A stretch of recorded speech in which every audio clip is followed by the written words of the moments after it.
The murky pond water rushed through Karen's open window as her BMW tilted forward, headlights piercing the dark depths like dying stars. 20 minutes earlier, she'd laughed in Marcus's face when he warned her about the flooded construction zone. "Mind your own business," she'd sneered, gunning her engine past the barricades he'd carefully placed. Now, as her luxury sedan became a sinking coffin and her designer heels slipped on wet leather, Karen's screams echoed across the water, while Marcus stood on the bank, cell phone in hand, watching karma deliver its cold. The asphalt like bullets, turning Maple Grove's usually pristine suburban streets into rivers of chaos. Marcus Chen pulled his yellow safety vest tighter as he positioned the last orange cone around the massive sinkhole that had opened during the storm. The construction zone stretched across both lanes of Elmwood Drive, where an old drainage pipe had finally surrendered to decades of neglect and tonight's biblical downpour. "Jesus!" muttered his partner Jake, shining his flashlight into the crater. "That's gotta be 15 feet deep. Easy. Good thing you spotted it when you did." Marcus nodded grimly, water streaming from his hard hat. In the middle of the night, but it beat explaining to some family why their loved one had vanished into the earth. The sinkhole yawned like a hungry mouth, partially filled with churning brown water that reflected their work lights like oil. Barricades are secure. Should be visible from a quarter-mile in both directions. The car was moving fast, too fast for the conditions, and Marcus felt his stomach drop as he recognized the aggressive roar of an expensive engine. "Hey!" he shouted, stepping into the road with his safety light. "Road's closed. You need to turn around." The BMW 7 Series didn't even slow down. Instead, it accelerated, tires hissing against the wet pavement as it bore down on their position. Marcus dove aside, landing hard in the mud as the car roared past, close enough that its mirror clipped his safety vest. "Son of a bitch," Jake yelled, scrambling to his feet. But Marcus was already running, his work boots splashing through puddles as he chased the taillights. The BMW had blown through their first barrier, orange cones, spinning like pinwheels in its wake. Then the second, the driver wasn't stopping, couldn't see or didn't care about the gaping hole that waited just ahead. "Stop," Marcus screamed into the storm. The roads washed out. The brake lights finally flared red, but physics had already written its verdict. The BMW skidded sideways on the flooded asphalt, its rear wheels catching the crumbling edge of the sinkhole. For a moment, it teetered like a seesaw, headlights pointing at the sky dot, then gravity claimed its prize.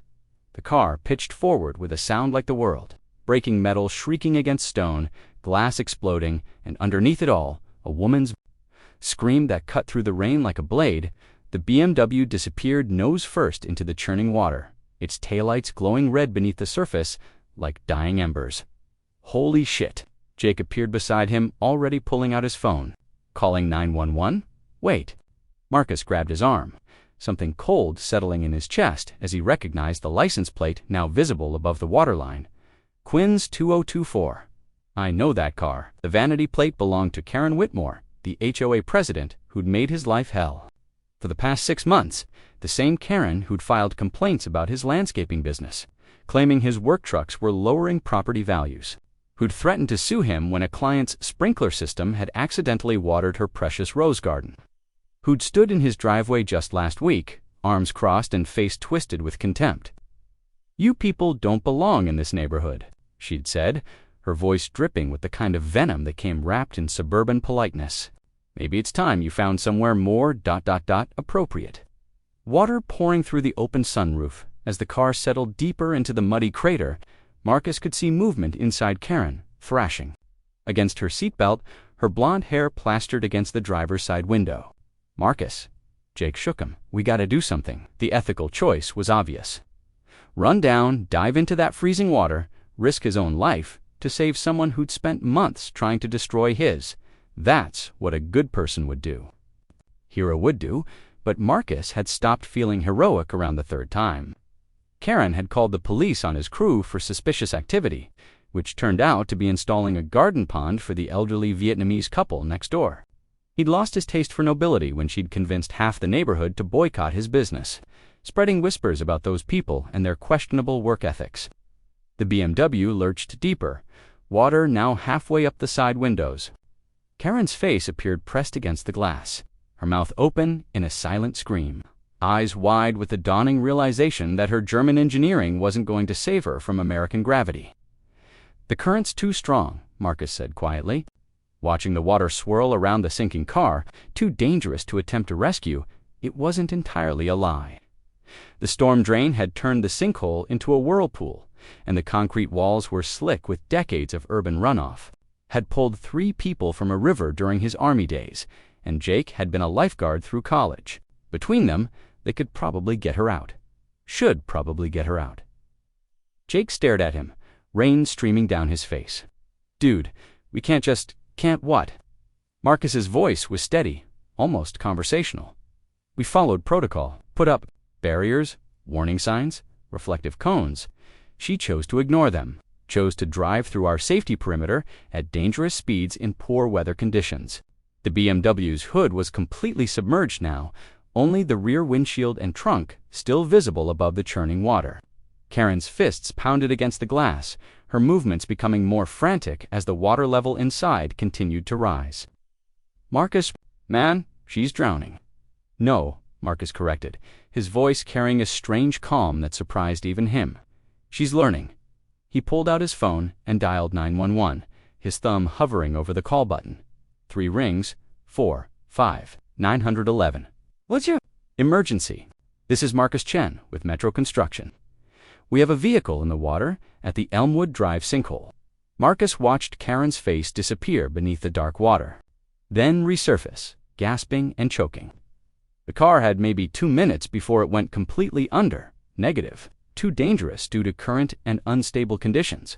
"We're maintaining safe distance and awaiting emergency response. Understood. Units are en route, ETA 12 minutes. Marcus ended the call and slipped the phone back into his pocket. Watching as the last of Karen's BMW slipped beneath the surface like a sinking ship, only her hand remained visible, pale fingers pressed against the rear windshield from inside. Then even that was gone.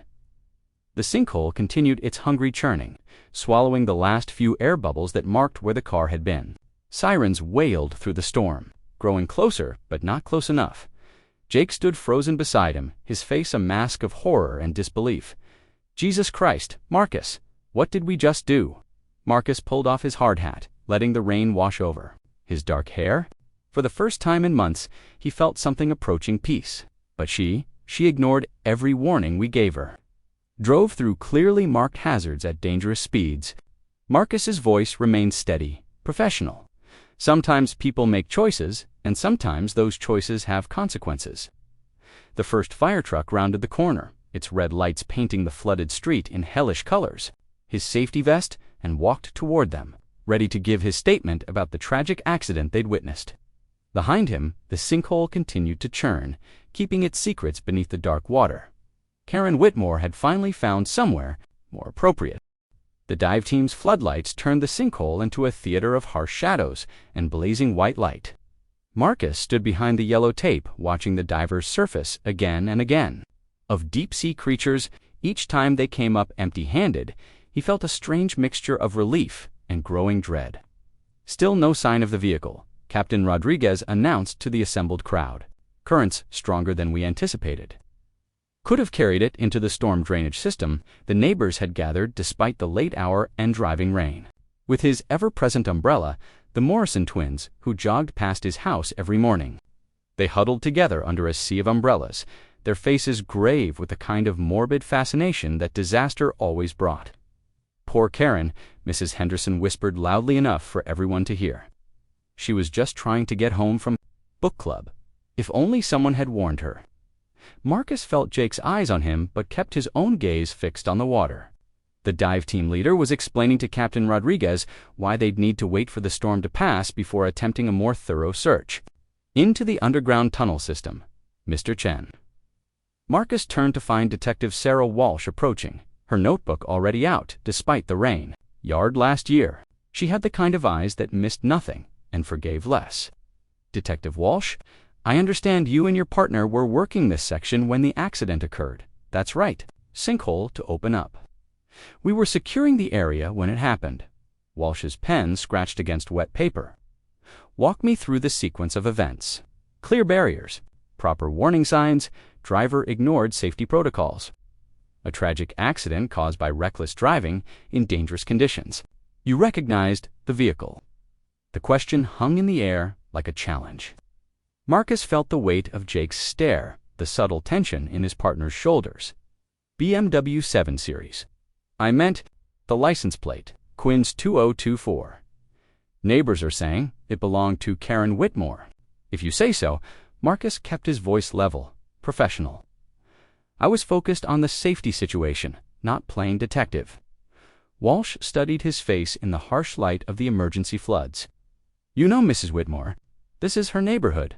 After all I know of her, HOA president, I believe. My company does landscaping work in the area. Any issues between you two? The detective was fishing, but her hook was sharp. Nothing beyond the usual. Some people have strong opinions about property maintenance. Assumed those complaints were just neighborhood politics, Karen flexing her HOA muscles, but if they'd become part of an official record. Detective, are you suggesting? I'm not suggesting anything, Mr. Chen, just gathering facts. Walsh flipped to a new page in her notebook. Noise violations, equipment storage, questionable work permits. She also contacted the Better Business Bureau about alleged overcharging. Jake stepped forward, his face flushed with anger. Marcus runs the cleanest operation. In the city, that woman was just what, Mr. Kowalski? Jake's mouth opened and closed like a fish. Marcus could see the exact moment his partner realized they were walking into a trap. Just very particular about her neighborhood, Marcus finished smoothly. Some people take property values very seriously. Walsh made another note. Particular. Enough to threaten legal action. The memory hit Marcus like a slap. Karen, standing in his driveway, her face twisted with rage, screaming about lawyers and lawsuits and making sure people like him learned their place. Half the neighborhood had heard her tirade, including the Hendersons, who were now whispering among themselves and shooting glances in his direction. Mrs. Whitmore was upset about some irrigation work we did for the New Yen family, Marcus said carefully. She felt it affected her property line. Accusation. Marcus felt the crowd's attention shift, conversations dying as people strained to listen. Even the dive team seemed to pause in their work. I'm sure you don't. Tell me about tonight's rescue attempt. There was no rescue attempt. Conditions were too dangerous. For a former Army medic who received a commendation for water rescue in Afghanistan, Marcus felt the ground shifting beneath. His feet like quicksand. How had she found out about his military service? About the river crossing outside Kandahar, where he'd pulled Staff Sergeant Morrison from the flooding wadi. That was different circumstances. Swift water rescue in a combat zone versus urban flood conditions. Are you trained in water rescue? Or not, Mr. Chen? The question was a trap, and they both knew it. Answer yes, and she'd want to know why he hadn't acted. Answer no, and she'd produce his military records showing otherwise. I have training, Marcus admitted, but training doesn't override good judgment. More casualties, even with two trained individuals and proper safety equipment. Jake's hand fell on Marcus's shoulder, a warning touch that said, we need to stop talking. Mr. Kowalski, a certified lifeguard for 6 years. Pool and beach rescue certified. Any reason you couldn't have attempted to assist Mrs. Whitmore? Jake's face had gone pale. The conditions were ... Were what? To the station tomorrow morning, we'll need formal statements about tonight's events. She walked away, leaving Marcus and Jake standing in the rain like condemned men. Around them, the neighbors continued their whispered conversations, but Marcus could feel the change in the air. Suspicion spreading like smoke. Quietly, we need to talk. But before Marcus could respond, a new commotion erupted near the sinkhole. One of the divers had surfaced, his mask pushed back, shouting something to the dive team leader. The crowd pressed forward against the barriers. What is it? Something looks like ... Jesus Christ. Marcus felt his blood turn to ice. Had they found the car? Found Karen's body? Had she somehow survived? Ready to tell everyone exactly what had happened. The diver held up something that glinted in the floodlights. Not a body, not car parts, something else entirely. The world seemed to tilt on its axis. Marcus remembered seeing something on Karen's dashboard, a small black device he'd assumed was a GPS or phone mount. But if it was a camera, ... Detective Walsh materialized beside him, as if she'd been waiting for this moment.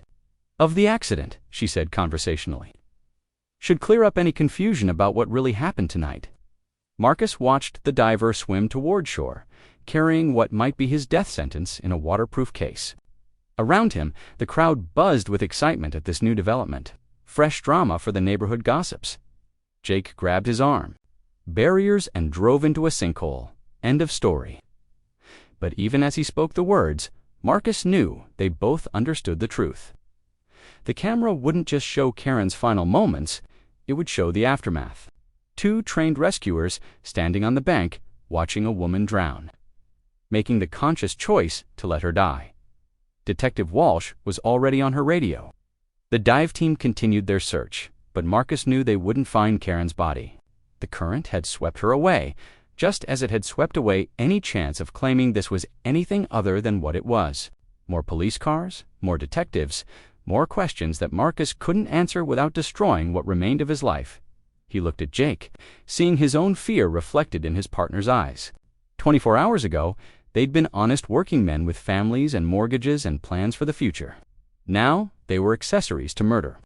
Last evidence of Karen Whitmore's final ride, but Marcus knew that some stains never came clean. The dashcam footage played on Detective Walsh's laptop screen like a horror movie Marcus couldn't turn off. Karen's voice, crystal clear through the BMW's premium speakers, filled the interrogation room with her final moments of arrogance. Stupid. Construction workers? She sneered at the camera, her manicured fingers gripping the steering wheel. Think they can tell me where I can and can't drive in my own neighborhood? Marcus watched himself appear in the frame, yellow safety vest bright against the storm, his mouth moving in urgent warning gestures that Karen completely ignored. The timestamp showed 11:47 p.m.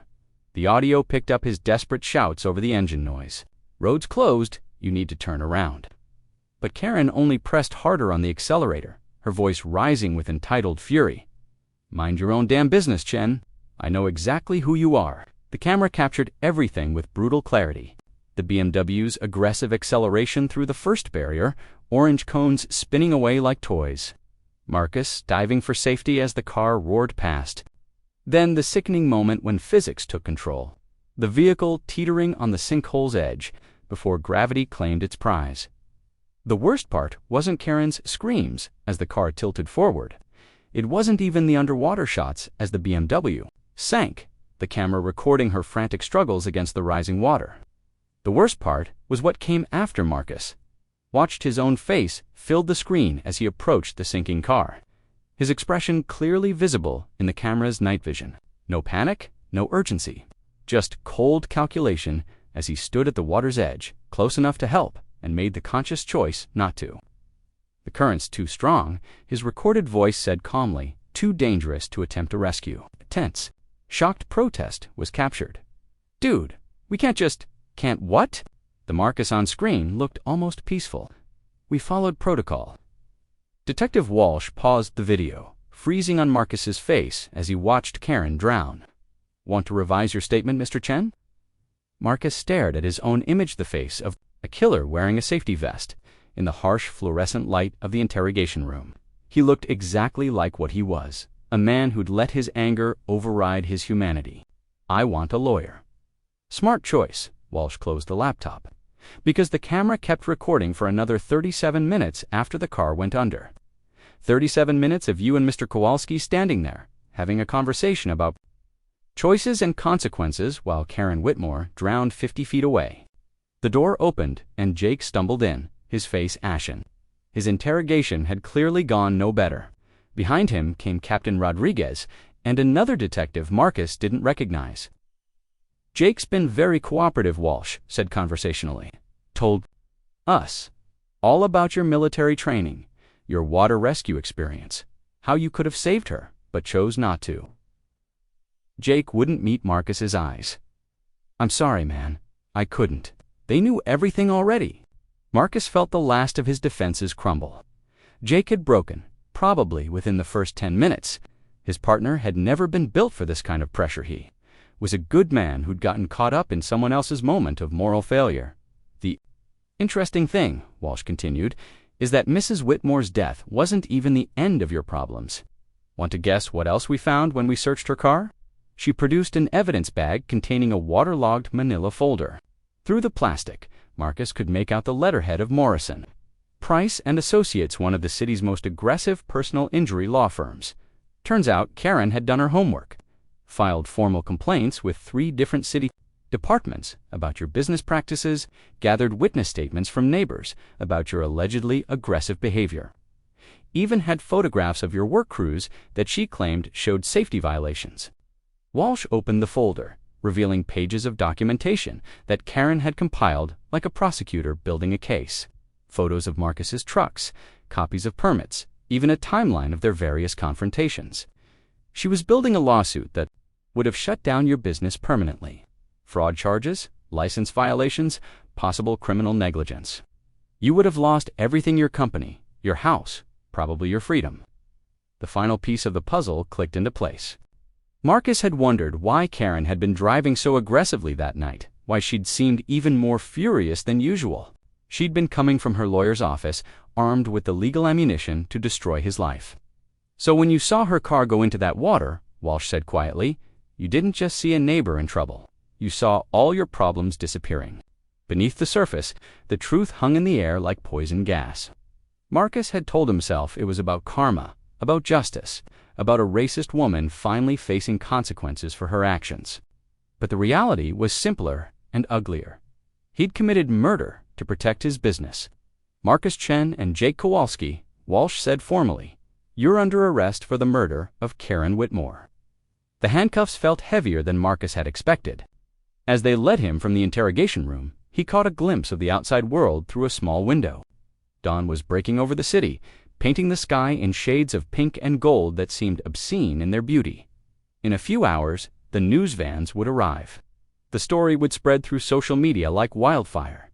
Local contractors let woman drown over business dispute. His face would be on every screen, his name a synonym for cold-blooded calculation. The New Yen family would find a new landscaper. His other clients would vanish like smoke. Everything he'd built over 15 years of honest work would crumble in the aftermath of one moment's moral failure.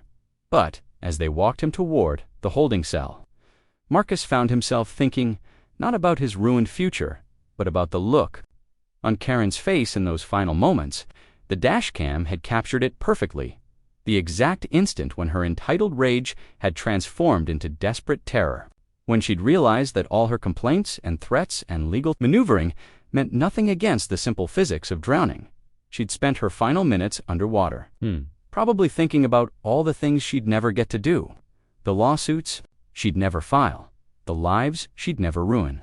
The neighborhood she'd never again patrol like a suburban dictator. Marcus had given her something she'd never experienced in her privileged life, consequences that money and lawyers couldn't fix. Cell door clanged shut behind him, the sound echoing off concrete walls like a judge's gavel. Through the small window, he could see Jake in the cell across the hall, crying into his hands. His partner would probably get a reduced sentence in exchange for his cooperation. Manslaughter instead of murder, maybe 15 years instead of life. Marcus settled onto the narrow cot and closed his eyes. In a few hours, his court-appointed lawyer would arrive with plea bargain offers and legal strategies. The prosecution would talk about premeditation and racial animus and the sanctity of human life. The defense would argue about decisions and dangerous conditions and tragic misunderstandings. But Marcus knew the truth was simpler than any of that. He'd looked into the water and seen a woman who'd tried to destroy him, and he'd made a choice.